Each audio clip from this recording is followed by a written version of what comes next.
Thanks, Lisa. Thank you so much, and pleasure to be part of such a wonderful panel. And thanks now for a very great presentation. I think I'll take 3 4 minutes to set the context in which we had kind of launched this 1 million platform, and also share where we are and where we would like to be in the next 3 4 years. So we at the World Bank, we have two national projects, the National Agriculture Rural Inclusive Growth Project and the Kenya Climate Smart Agriculture Project, which cumulatively have an investment of nearly $500 million dollars and have a presence across all 45 rural counties here in Kenya. And in a nutshell, the project is about mobilizing 1 million farmers cumulatively into farmer producer organization, enabling access to inputs, extension and market linkages for these farmers, and also making the accompanying value chain investments. So, very early on, we realized that one of the binding constraints for enhancing productivity and profitability for these million farmers is the last mile service delivery.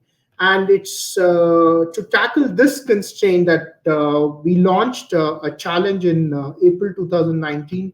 Dalberg were part of it, and Mercy Corps was a very, very critical partner going forward. And of course, Calro is one of the partners who were part of that challenge. And through a rigorous selection process, we identified 14 active startup across four areas: productivity enhancement services, financial services, market linkages, and data analytics. And we facilitated partnership between these 14 startups and the 16 counties out of the 45 counties, because we wanted to do this in phases.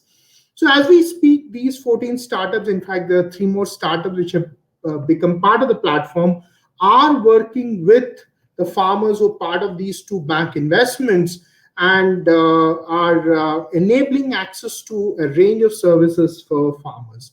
And the logic was very simple. We thought it's a win-win-win kind of a formula for farmers, the active startups, and also the public sector or the county governments.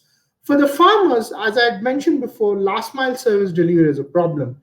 So this kind of initiative helped them access bundled services, inputs plus market linkages, financial services plus extension services, right at their doorstep through a digitally enabled way.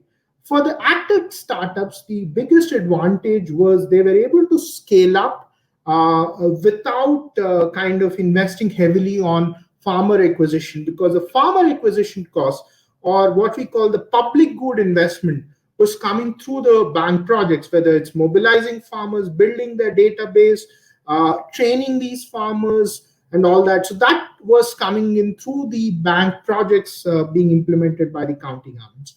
For the county government, this was an attractive proposition because they very well knew that last mile service delivery is a problem. So by bringing in this active startups, they knew they are transforming the last mile service delivery. So we have, gone through this partnership for the last 12 months, and so it has seen COVID.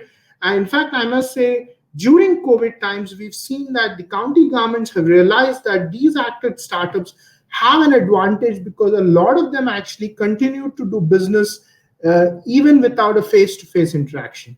But what was critical was, as now mentioned, through these projects, we have youth who are kind of from the same villages and who are called community facilitators. So they are like the human interface at the last mile, which are complementing the digital technologies which are brought together by these active startups. So I think we've kind of demonstrated a fairly robust model, and our aspiration is that over the next 3 4 years, we can expand the geographies, perhaps go to all 45 counties in Kenya, expand the number of active startups who could come into the platform, and therefore cover 1 million farmers. Now, what are the essential ingredients? We need partners like Mercy Corp, like Dalberg, who can provide incubation support, business support to these active startups. We need access to reasonable credit for these active startups, because grant funding can only take them to a certain extent, for them to really grow from a 15 to 20,000 farmer company to a 100,000 farmer company, they need access to credit at a reasonable rate.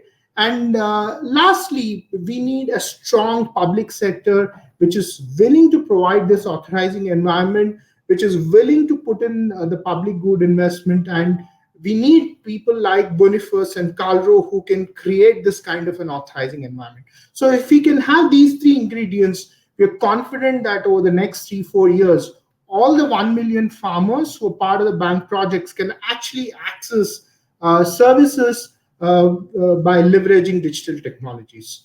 I'll stop here, Lisa, and happy to take